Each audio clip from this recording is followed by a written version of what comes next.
O Senhor esteja convosco. Proclamação do Evangelho de Jesus Cristo segundo Mateus. Naquele tempo, vendo Jesus as multidões, subiu ao monte e sentou-se.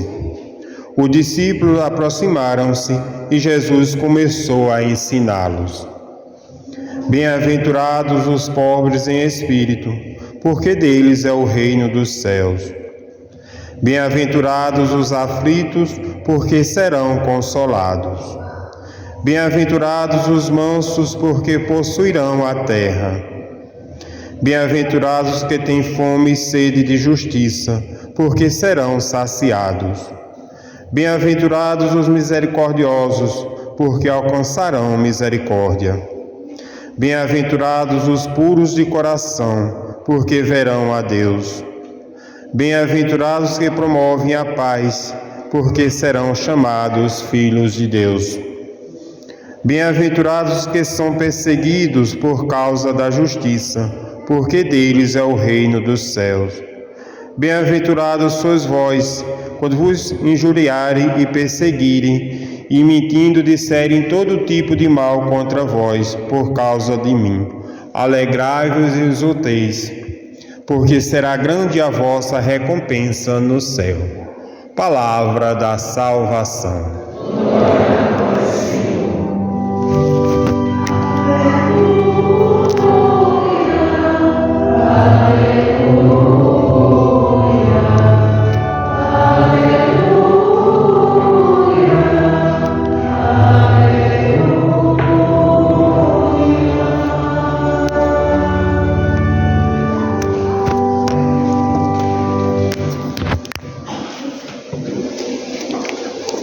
Queridos diáconos, diácono Anchieta, diácono Antônio Alves Tributino, querida comunidade paroquial, todo o povo de Deus, amados irmãos e irmãs, hoje a Igreja celebra a nossa vocação primeira que recebemos no estimado sacramento de entrada na vida da Igreja por meio do batismo. Nós recebemos a dignidade, a graça santificante. E hoje nós celebramos esta graça. A Igreja comemorando todos os santos neste Evangelho, um Evangelho que mostra, amados, a nossa finalidade, a nossa vocação primeira, a santidade. Então, amados irmãos e irmãs, o que significa ser a santidade? Há uma colocação do Dom Henrique Soares sobre a santidade, que a gente precisa primeiramente colocar para colher em nossos corações de maneira positiva o que vem a ser. Nos diz este nosso Santo Bispo: no mundo caótico, contemplar a santidade significa buscar a nossa real e verdadeira finalidade. Santidade não é um comportamento, mas uma renúncia sadia de si por amor a Deus e aos irmãos. Isso nos faz recordar então do Henrique, porque às vezes pensamos que santidade ou a vida moral da Igreja significa apenas assumir um comportamento adequado, principalmente nos dias de hoje, neste mundo caótico, de valores distorcidos, e achamos que remediaremos essa situação, essa realidade, assumindo apenas um comportamento. Amados, quando vimos a vida dos santos, a sua radicalidade, a sua leveza em entregar-se a Deus, quando o mundo pensa que renúncia é um peso, os santos, eles deixam por menos a própria vida. Eles enxergam o último versículo deste evangelho de hoje, que nós acabamos de ouvir. Alegrai-vos e exultai, porque será grande a vossa recompensa no céu. E aí nós vamos ter a história dos mártires, nós vamos ter a história de tantos dos santos, dos homens justos das Sagradas Escrituras, que se tornaram outros cristos, né? E hoje nós celebramos então, como nós rezamos na oração de coleta, o mérito da intercessão de todos eles. Ontem nós rezamos pela igreja padecente, pelas beatas santas almas do purgatório, e hoje os santos intercedem por nós, igreja militante. Eles esperam, amados, que nós vivamos aquela amizade com Deus.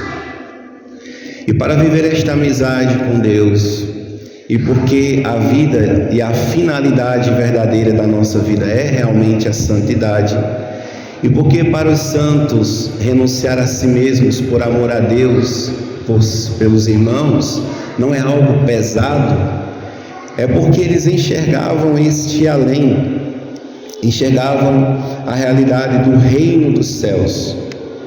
Bem-aventurados os que são perseguidos por causa da justiça, ou seja, da santidade, porque deles é o reino dos céus. Então, irmãos e irmãs, antes de pensarmos ser um peso, ser algo incômodo, e pensarmos em viver uma igreja apenas com um modo de santidade comportamental, vamos nos comportar como os santos. Como é que um santo se comporta? Bom, é na hora da tribulação que a gente vê qual é o nosso grau de santidade. Na primeira leitura, nós ouvimos: quem são esses? Quem é esse povo que aqui está? São aqueles que venceram a grande tribulação. E qual é a grande tribulação? Então, por exemplo, o pai de Santa Teresinha do Menino Jesus, São Luís Martin, ele ficou muito feliz com o nascimento da sua filha Teresinha. E ele ficou tão feliz que ele comprou um altar. E era muito caro, claro, na época. E os monges disseram que ele gostava muito de rezar, ele tinha essa vocação contemplativa: mas o senhor vai gastar isso tudinho com o altar? Aí ele disse: mas irmãos, eu já entreguei à igreja 5 filhas. As 5 filhas de Luís e Zélia foram carmelitas. Os outros 4 morreram. E Zélia dizia que era muito feliz, mesmo tendo 4 filhos no céu. Então, eles não eram pessoas muito delicadas, cheias de fricotes, né? Zélia nunca foi no consultório de um psicoterapeuta para se tratar, porque perdeu 4 filhas. Ela tinha mais. Morreu um, tem outro. Morreu um, tem outro. E a gente viu que de um para outro tinha 1 ano de distância, 2 anos, 1 ano, 2 anos, 1 ano, 2 anos, 1 ano, 2 anos, 2 anos, de certa forma que eles tiveram quantos filhos? 5 mais 4, 9 filhos, né? Então, amados, quando Luís ele ficou tão feliz, ele comprou este altar e disse: mas irmãos, eu já entreguei 5 filhas para a igreja, eu preciso dar um altar para imolar estas filhas, a minha vontade. Que bonito. E depois Luís, ele sentindo tanta alegria, disse: Senhor, eu estou tão feliz que eu acho que desse jeito eu não vou entrar no céu com essa alegria, que era uma alegria muito dele, né? Depois a gente vê as frases de Santa Teresinha, a gente vê de onde veio, né? Ele diz: Senhor, manda-me sofrimento, manda-me mais tribulação. Então, a providência divina, a vida de Luiz, e mesmo que nós possamos, mas foi coincidência, padre, ele foi picado por um inseto, uma mosca, não se sabe o que foi, e este veneno atingiu a corrente sanguínea de Luiz, que causou um dano cerebral, e os últimos dias dele foi louco, no manicômio. Certa feita, ele estava em casa e saiu correndo doido, né? Porque os franceses queriam roubar as suas filhas. Ele saiu armado. Aí foi aí que perceberam que ele estava louco, foi internado. E os últimos dias de Luiz Martão, o pai de Santa Teresinha, foi assim, no manicômio. Perdeu a sua vida, deu a sua vida pela sua família. Então ele desejou, amados, esta contrariedade em sua vida para se purificar aqui na terra. Não que nós vamos ficar aí desejando sofrimento e nós vamos, ficarmos aí meio loucos, nos mortificando com instrumentos, enfim. Não. São os sofrimentos que a vida mesma, ela nos envia, por conta que a nossa vida na terra, como filhos e filhas, como pessoas, temos um corpo biológico e esse corpo sofre acidentes. E esses acidentes, eles muitas vezes tá ali ao caso da própria fatalidade, que precisa ser muito bem discernido para não acharmos que todas as fatalidades que acontecem são sim permitidas por Deus, mas há muitas que podem ser evitadas. Se você coloca uma comida no fogão e você vai zapear, vão ficar respondendo, vendo a vida dos outros no Instagram, ou o que aconteceu nesse aplicativo que chama-se, eu chamo ele de Instagrando a vida, estragando a vida, porque ele serve para vender objetos e as pessoas acabam se vendendo, colocando lá o seu dia a dia. Aí você deixou o arroz secar, ou a comida secar, ou enfim, e a coisa colou na panela e a comida queimou. Se você não estivesse distraído, essa comida tinha sido queimada, sim ou não? Poderia ter sido evitada, sim ou não? Sim. Então, amados, ser santo significa evitar essas causalidades que as pessoas hoje vêm perdendo a vida com tanta facilidade, os vícios, as desgraças, buscar diante de Deus, ver a nossa consciência e renovar em nós a graça da amizade com Deus por meio de uma vida em estado de graça. Começa por aí. Depois vencer, superar os próprios vícios, ter a vida dos santos e os seus sofrimentos como uma meditação, como o próprio Santo dos Santos, ele nos revela na sua via sacra, na paixão de Cristo. Então eu vou meditar a paixão de Cristo, eu vou contemplando os sofrimentos de nosso Senhor, eu vou entendendo que sim, Deus envia sofrimentos, e esses sofrimentos eles são redentores quando são integrados ao sofrimento de Cristo. A perda de alguém, a dificuldade para engravidar, o problema acontecido com o seu cônjuge, que você, como uma só carne, também assume esta humilhação e esta dor.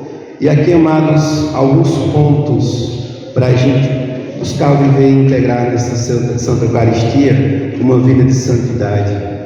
Então este caminho é um caminho trilhado pela Igreja, um caminho seguro, dividido em 4 pontos e em alguns meios, 6 meios, que nos ajudarão a buscar e integrar a santidade, muito mais com comportamento externo, mas como uma associação a Cristo Jesus.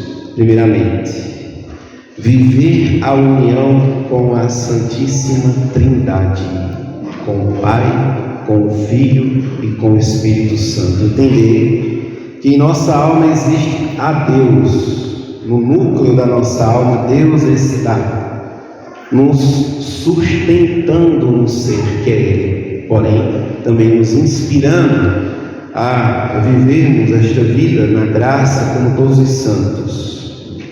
Segundo, ter uma perfeita configuração com Jesus Cristo. Padre, aquele sofrimento eu perdi tempo, viu? Olha, infelizmente meu orgulho, a minha vaidade impediu que eu me associasse a nosso Senhor Jesus Cristo. Ora, volta atrás e continua acolhendo aqueles que Deus enviar como uma forma de se unir a Cristo. Depois, perfeição na caridade. Quem se associa a Cristo Jesus se torna mais leve e não tem tempo de férias para a sua vida cristã. Janeiro chegou, férias, viaja, está de boa com a família, no churrasco, na praia. Eita, domingo, não lembra da missa. A sua consciência acusa e você também escamoteia a sua consciência e diz: mas eu estou de férias, né? Estou com a família, é um movimento santo, tem coisa mais santa do que estar com o maridão, né? Com os filhos, né? Brincando, conversando. Não há.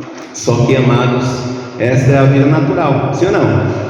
Naturalmente, e o que seria então sobrenatural naquele domingo? A gente se organizar e buscar uma igreja, ver e pesquisar onde tem missa mais próximo. Aí depois da Santa Missa, de você agradecer a Deus e fazer sua ação de graças na Eucaristia, aí você volta e fica com a sua família, né? E não perde isto, né? E por fim, perfeita conformidade com a vontade divina. Ponto. É uma realidade. Você acolhe essa realidade, absorve esta realidade e vai então reabsorvê-la de maneira mais prudente. É a mesma realidade. Estas situações já aconteceram na minha vida. Fulano já pecou aqui, já errou aqui. Eu vou reabsorver esta realidade e vou acolhê-la com mais sabedoria, buscando as virtudes, a prudência, a fortaleza, a temperança, a justiça divina, e tornar essa realidade uma realidade como um caminho, uma escada para o céu. E os meios, amados, primeiramente, que Santo Tomás de Aquino ele diz como ser santo. O que precisa para ser santo? Querer. Primeiro, querer ser e colaborar. E Santo Agostinho ele diz: o Deus que nos criou sem o nosso consentimento precisa do nosso consentimento para nos salvar. Colaborar com Deus para isso. E manter a comunhão espiritual com Deus por meio da oração, dos sacramentos, os dois que recebemos com mais frequência, confissão e comunhão. O cumprimento do dever de Estado, você que é esposa, que tem o seu dever de Estado para com seu marido, o consagrado que tem o seu dever de Estado para com a sua paróquia. Nós precisamos cumprir este dever. Qual é o dever dos casais? Suprir as necessidades do seu cônjuge. Se você é solteiro, encontrar uma paternidade espiritual ou uma maternidade espiritual. Corra. Se você tem um racha, um futebol de salão, e você é um jovem cristão, você ali no meio dos seus colegas deve ser um pai espiritual. Um pai espiritual chama palavrão, sim ou não? Não. Um pai espiritual dá um carrinho, tora a canela do companheiro, sim ou não? Então a gente vai deixando de ser inconsequente, aquele jovem inconsequente vai se tornando o quê? Um jovem responsável. E aí você vai ter um filho dentro de casa que facilmente entenderá o que é o matrimônio, né? E os casais também cumprirem esse dever um para com o outro, necessidades afetivas, nas intimidades da vida conjugal, na relação unitiva do casal, que se prolonga para a criatividade, a fecundidade um para com o outro, a responsabilidade dos filhos, colocar o pão de cada dia em casa, aconselhá-los, também a sua esposa. É um dever de Estado o marido transformar a esposa na sua mãe? Não, né? Ô mulher, faz a né? Ô mãe, faz a não é. Sua esposa não é sua mãe, né? Ela é sua esposa, né? E seu esposo não é um parceiro, ele é o seu marido, né? Você não pode sair de casinha, olha filho, eu vou ali, tá na casa de fulana de tal, certo? Não vamos poder ir juntos, mas eu vou para lá. Não que você que ele vai desconfiar de você, é bom, né? A gente se comunicar, dizer onde está, né? E não sair aí escondido, e, enfim, é muito feio, né? Principalmente para uma mulher. E por fim, amados irmãos e irmãs, cumprir o nosso dever de Estado, exercitar a caridade, a exemplo da Virgem Maria e de Santa Isabel, e por fim, ter uma profunda devoção àquela que foi escrava do Senhor, Nossa Senhora, a Virgem Maria. Então, amados, seguindo esses passos, esses caminhos seguros da nossa própria igreja, nós vamos viver a nossa finalidade cá na terra. A nossa finalidade, amados, tão distorcida nas canções, tão distorcida nos meios da cultura, pode ser resgatada por meio da inspiração evangélica de homens e mulheres como hoje, que viveram a têmpera dos mártires e assim venceram a grande tribulação, porque constantemente cá na terra lavaram e alvejaram as suas vestes no sangue do Cordeiro. Isto na vida sacramental, confissão, comunhão e estado de graça. Glória ao Pai, ao Filho e ao Espírito Santo.